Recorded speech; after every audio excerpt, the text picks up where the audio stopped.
Now he has traits of Latin American dictators, of leaders of former Eastern European regimes, but he distinguishes himself through his unique propensity to violence. The description of Syria's Bashar al Assad in a new book published this month. After 8 years of brutal, bloody war, over 500,000 killed, millions forced to flee their homes, increasingly there is talk of an endgame in Syria, but to what end? To give us his perspective, we're joined by a professor of Middle East Studies at the American University of Paris and author of a number of books in Syria, notably co-author of this latest edition, Inside the Mind, if you like, of Bashar al Assad. Mr. Ziad Majed, welcome to the show and thanks for your time. Let me start, your latest book is on the man himself, Bashar al Assad, a man who, when he was brought back from studying in the UK, was seen, to take power. He was seen as modernisation, as a great thing for Syria. Who really is this man? Is it the Assad we're seeing today? Did something specific happen to him? Did he change?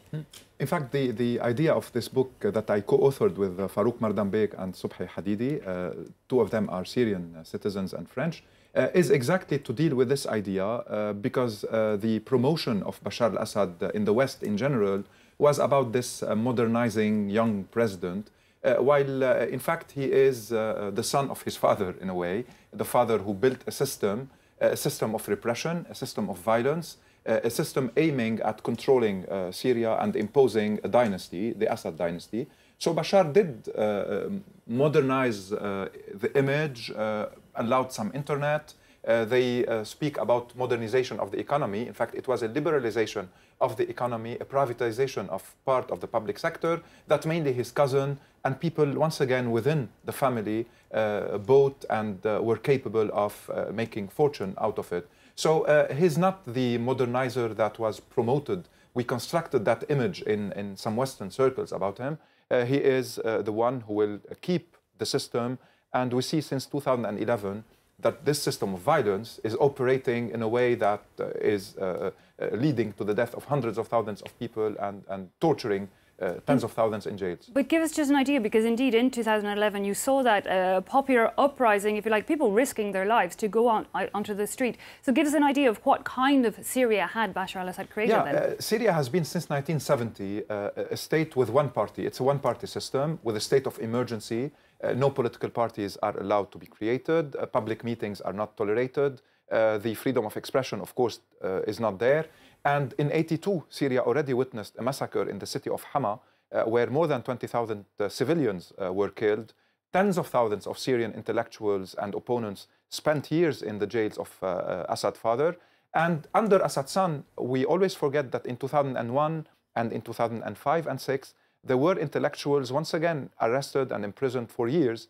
And then with a new generation that wanted finally to turn the page of the Assads, to start thinking of a decent life in Syria. The uprising started in 2011. It was peaceful for many months, but the brutal repression of the regime led gradually to its militarization. And then the conflict started. It became a war, and a war in which the regime used all kinds of weapons, from the chemical weapon to the torture and the rape. And we saw all the international players come into it as well. But now we're starting to talk about this end game, but an end game in which Bashar al-Assad would remain, at least in the short term, in power. Is that possible for the people you're speaking to in Syria? No, in fact, you know that there are 6 million people now outside Syria. There are 7 million internally displaced in Syria. There are 500,000 people killed and more than 100,000 who disappeared, in their overwhelming majority in Assad jails, and we know what kind of torture and rape is practiced there. So an end game with Assad in power is impossible for a majority of the Syrians. Nevertheless, it's possible due to the balance of power that Russia and Iran, through occupying the country, imposed, and through the inaction of the international community that led the Syrian people for 7 years under the repressive machine and the killing machine of the regime, but also of other barbaric entities like Daesh and other groups. I mean, so the problem today is that if we accept this reality out of what some people might call pragmatism or realism, it means that we are normalizing with the idea that crimes against humanity and war crimes can be practiced with no reaction, which is a message that might encourage other presidents or leaders to carry on with committing such crimes. And it's also a message to the Syrian community and to the Syrian people in general that they are excluded from the protection of the international law.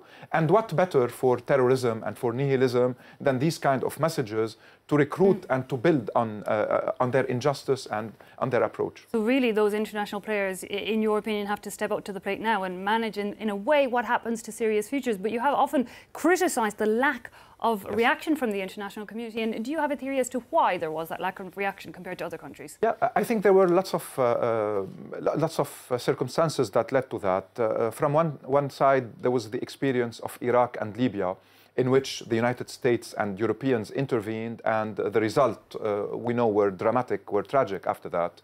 There were also this fatigue from the Middle East and its conflicts, and Obama's administration made that miserable statement about the only red line being chemical weapon.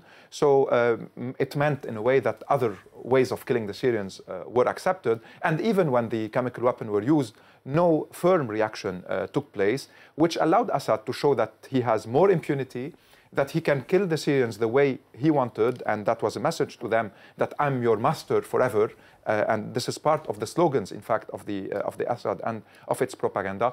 And the Russian intervention in a moment where Moscow wanted to return to the international scene, plus the Iranian firmity when it comes to supporting this regime in order to build its access from Tehran through Baghdad, Damascus, and Beirut, all of that led to the fact that many felt that this is not their priority, plus the rise of Daesh, which was in a way a self-fulfilling prophecy. The regime spoke about jihadism 2 years before the rise of Daesh. It also allowed some people in the West to say, well, between Assad and Daesh, we don't have lots of choices, so we prefer probably Assad, or at least it's not, once again, our question. So we did not speak about the major questions in Syria that are about human rights, dignity, and freedom.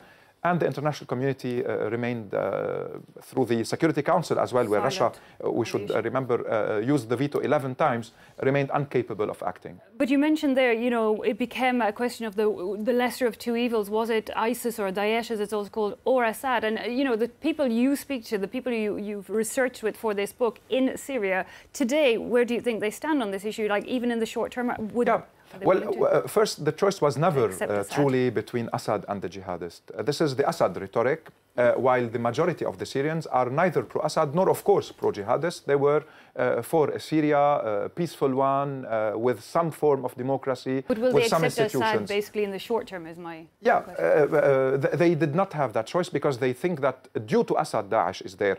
Daesh is in the way, whether in Iraq or in Syria, Daesh is the son of despotism, is the son of violence, and it's not a coincidence that it appeared in those two countries where the Ba'ath Party under Saddam or under Assad, father and son, led the society and the state for decades. So for the Syrians, it was not that choice. And today for the Syrians still, the choice is to build another Syria without Assad and without Daesh and the allies, a Syria that is based on a minimum, if you want, of democracy and definitely on human rights and on the end of impunity. Okay, sadly we're going to have to leave it there, but thanks so much, Mr. Majed, for coming in and giving us your insight. Ziad Majed there from the American University of Paris with that new book on Bashar al Assad.